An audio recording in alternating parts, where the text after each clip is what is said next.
Hey, what's up guys? It's Bolt back here with another Elden Ring build video. And in this one, I'm going to go over probably my current favorite build. This is my favorite weapon, guys. Maliketh's Blackblade. That is my favorite boss. So I had to make a build centered around this. First off, let's just check out and admire this ultimate fashion that I have going on here, guys. So I'm not a meta guy. I like to look cool and use fun and cool looking things. So I wanted to create something that I was going to enjoy, and it's still ended up being pretty effective nonetheless. So this is a strength faith build focused on Maliketh's Blackblade and beast incantations. Let's go over the stat breakdown. So we're level 150. We have our vigor at 60 because that is the hard cap on vigor, and the way damage is in this game, you need vigor if you want to survive fights. I highly recommend, especially if you're going to be in the 100 plus bracket of PvP, that you have 60 vigor. Mind is 20. We don't need too much mind on this build because the beast incantations don't cost too much FP, which is amazing.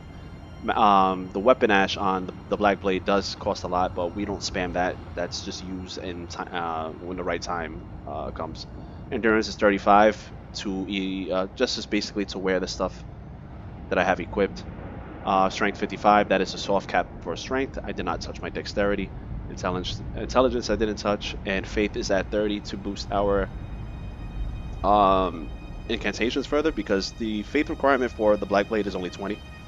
And since I reached the soft cap on strength, boosting my faith up more was boosting the AR on the Blackblade more. So let's go over the gear that I have equipped, and I have obviously the Blackblade. Our secondary weapon is the Sinkeria, which is another strength faith type weapon. It scales off of strength, but it boosts your beast incantations, which is nice. So I normally use this as a finisher. After I whittle down the opponent, their health, as colossal weapons aren't the best at hitting reliably, you go and switch off to this, and that's quick step too, which is great, which is the fair version of Bloodhound Step. Bloodhound Step is completely broken and needs to be removed from the game after extensive playing against it and using it. It just does not belong in this game. But quick step is fair, and it's good to it has a little extra iframes, but close the gap, and these attacks are very fast. So if you want to finish off an enemy with some mix-ups, Sinkeria will do it. Alright, let's go over our seal, which is the claw mark seal. That is going to boost your beast incantations, and also scales off your strength as well. So you get a nice damage boost from there. We have the rickety shield for parrying. I have golden parry on there, which is the best parry tool in the game. And rickety shield is the lightest. I don't parry off. I'm sorry, rickety shield is the lightest shield in the game. So I don't parry often. That's only used for predictive players, or players that just spam the same damn attack over and over, or if I need a Hail Mary to win the match, I'll parry. But other than that, I don't parry much. Alright, so let's go over the incantations. Bestial Sling, which is the best incantation in the game. Respectable damage, especially with the setup that I have. I've hit close to or over maybe 300 damage on it, because the damage on Bestial Sling is depending on how close you are to your opponent. So if you're further away, it's going to do nothing, but if you're really like up close, you'll do some decent damage. But it's the best. It comes out so fast. It keeps your opponent honest when they're really trying to be super aggressive on it. Got this, they'll back off real quick.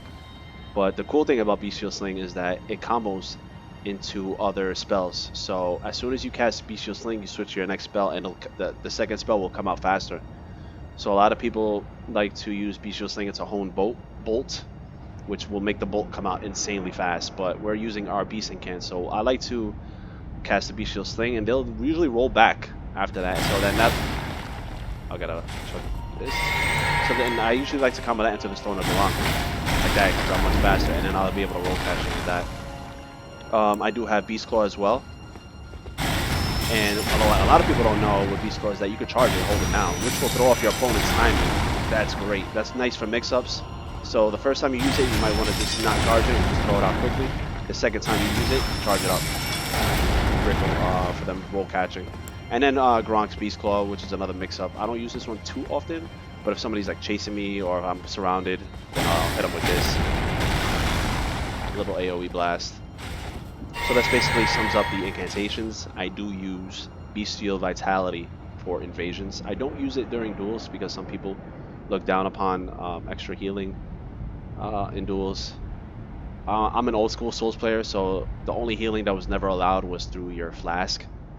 Any other forms of healing were usually generally acceptable, especially if it was part of your build. Like a lot of faith builds had the heal spell, and if you allowed your opponent to get a heal spell off, then that opponent definitely deserved to heal. Like, so yeah, but I don't know how this community is, so I'm not using the bestial vitality in this on during duels. But invasions I do use it. It's a great utility spell to have.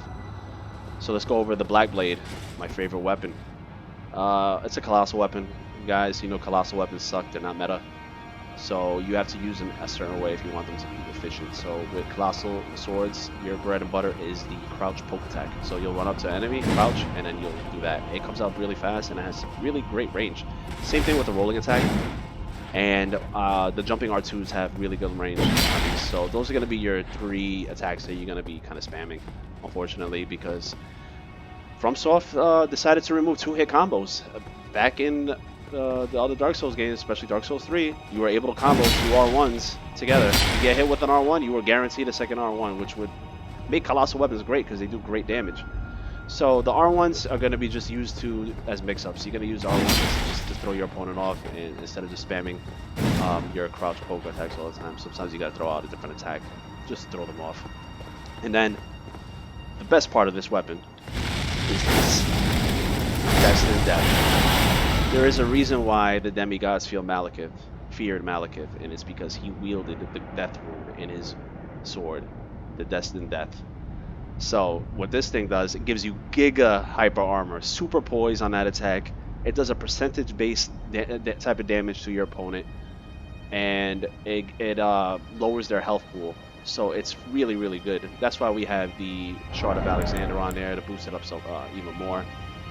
We have the Flox Canvas Talisman to boost our incantations. We have our Poise Blue Goat Talisman for the extra poise. I like I said, this is not a meta setup, so I don't have the meta amount of poise. I only have 56, which allows me to tank maybe like a dagger or something like that. So I just want to look cool, though, so I don't really care. And Urtree's Favor, and it's, you know, that's a basic all-around great talisman to have on any build. Boosts a little bit of everything. Fan Daggers to add some chip damage to your opponent. If they're low on health, you could kill them with that, or to burst their stupid Opaline bubble that they have. And then you always carry your status cures, guys. But that sums up the build. Really enjoy it. I love the look. I love the weapon. I love the boss. It's too much fun. It's actually I've been doing extremely well in duels, and I do decently in invasions with this. The Destined Death is really good for ganks. They like Phantoms become overzealous and they'll just try to surround you, think they could get away with anything, and then you just come up with this with your super hyper armor. That last part right there knocks them flying or back. So if you're on a cliff or something, that'll just knock them off as well. So really good. But that's just about it, guys. Hope you guys enjoy this video. Hope you guys enjoy the build. Be on the lookout for more Elden Ring videos, guys. And I'll catch everybody on the next one.